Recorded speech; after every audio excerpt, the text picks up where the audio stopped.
Heart বা হৃৎপিণ্ড মানব শরীরের সবচেয়ে গুরুত্বপূর্ণ অঙ্গগুলোর মধ্যে অন্যতম।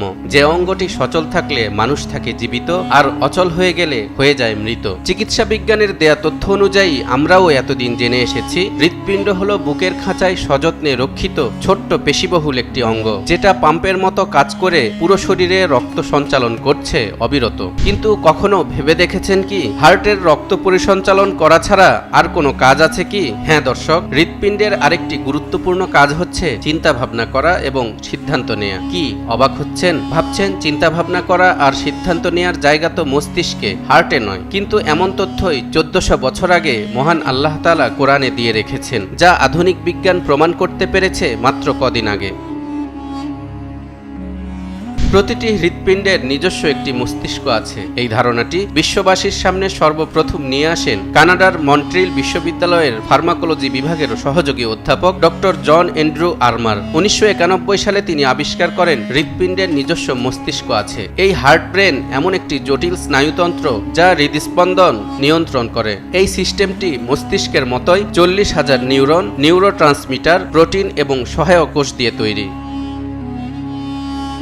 এরপর হার্টের এই ব্রেইন ঠিক কিভাবে কাজ করে তা যাচাইয়ের জন্য সুইডেনের ক্যারোলিনস্কা ইনস্টিটিউট এবং যুক্তরাষ্ট্রের কলম্বিয়া বিশ্ববিদ্যালয়ের একদল গবেষক জেব্রা ফিশের উপর পরীক্ষা চালান, যাদের হৃৎপিণ্ড গঠন এবং কার্যকারিতার দিক থেকে মানুষের হৃৎপিণ্ডের সাথে অদ্ভুতভাবে মিল রয়েছে। গবেষণায় দেখতে পান হৃৎপিণ্ডের স্নায়ুতন্ত্র শরীরের অভ্যন্তরীণ অবস্থা এবং পরিবেশ সম্পর্কে মস্তিষ্ক থেকে ইনপুট গ্রহণ করে। হৃৎপিণ্ডের স্নায়ুতন্ত্র হৃদস্পন্দন এবং রক্তচাপের মতো আউটপুট বজায় রাখার জন্য সামঞ্জস্য করে। হৃৎপিণ্ড মস্তিষ্কের সাথে ভ্যাগাস স্নায়ুর মাধ্যমে যোগাযোগ করে, যা হৃদয় থেকে মস্তিষ্কে তথ্য বহন করে। এছাড়াও হৃৎপিণ্ডের স্নায়ুতন্ত্র মস্তিষ্ক থেকে স্বাধীনভাবে কাজ করতে পারে, শেখা, মনে রাখা, এমনকি অনুভূতি এবং সংবেদনও করতে পারে।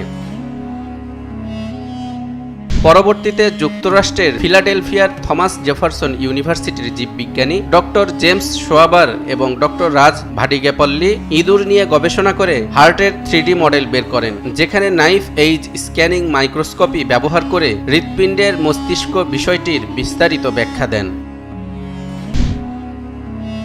ইসলামকে হৃৎপিণ্ডকে কাল্ব বলা হয়েছে। কাল্ব মানে অন্তর বা হৃদয়, যা মানুষকে নিয়ন্ত্রণ করে। কারণ এতক্ষণের বৈজ্ঞানিক আলোচনা থেকে আমরা জেনেছি হার্টের যে নিজস্ব মস্তিষ্ক রয়েছে সেখান থেকেই মানুষ চূড়ান্ত সিদ্ধান্ত নিয়ে থাকে। কাজেই কাল্ব যদি ভালো হয় তাহলে তা মানুষকে ভালো পথে পরিচালিত করে, আর যদি মন্দ হয় তাহলে তাকে খারাপের দিকে টেনে নিয়ে যায়। হাদিসে এসেছে, নোমান ইবনে বশির রাদিয়াল্লাহু তাআলা আনহু বলেন, আমি রাসূলুল্লাহ সাল্লাল্লাহু আলাইহি ওয়াসাল্লামকে বলতে শুনেছি, জেনে রাখো দেহের মধ্যে এক টুকরো গোশত আছে, যখন তা সুস্থ থাকে তখন সমস্ত শরীরই সুস্থ থাকে, আর যখন তা নষ্ট হয়ে যায় তখন সমস্ত শরীরই নষ্ট হয়ে যায়। স্মরণ রেখো, তা হলো কল্ব।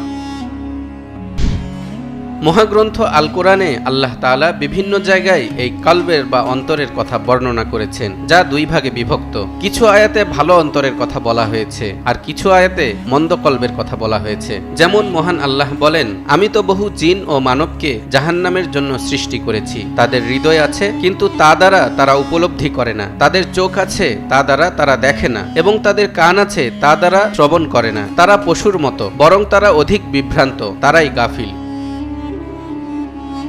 অপর আয়াতে বলা হয়েছে, যে হৃদয় ভালো মন্দ নিরূপণ করতে পারে না, সবকিছু স্পষ্ট হলেও সে থাকে অন্ধের মতো। আল্লাহ বলেন, প্রকৃতপক্ষে চোখ অন্ধ হয় না, বরং অন্ধ হয় সেই হৃদয় যা বক্ষদেশে বিরাজ করে।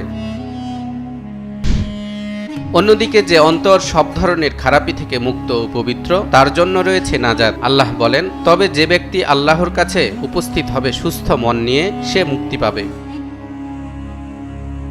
চিকিৎসা বিজ্ঞানের দৃষ্টিতে আগে হৃৎপিণ্ডের স্নায়ুতন্ত্রকে কেবল একটি রিলে সিস্টেম হিসেবে বিবেচনা করা হতো, যা মস্তিষ্ক থেকে প্রেরিত সংকেতের উপর কাজ করত। কিন্তু পরবর্তীতে হার্টের ব্রেইন আবিষ্কার হওয়ায় জানা গেছে হার্টের নিজেরই সেই ক্ষমতা রয়েছে, যা মানুষকে চিন্তাভাবনা করে সিদ্ধান্ত নিতে সহায়তা করে। তাই তো মহান আল্লাহ তাআলা কোরআনে মস্তিষ্কের কথা না বলে বারবার কল্ব বা হৃৎপিণ্ডের কথা উল্লেখ করেছেন। আর বিজ্ঞানীরা বলছেন, হৃৎপিণ্ডের মস্তিষ্ক ও স্নায়ুতন্ত্র সম্পর্কে আরও গবেষণা করলে খুলে যেতে পারে হৃদরোগ চিকিৎসার নতুন দুয়ার।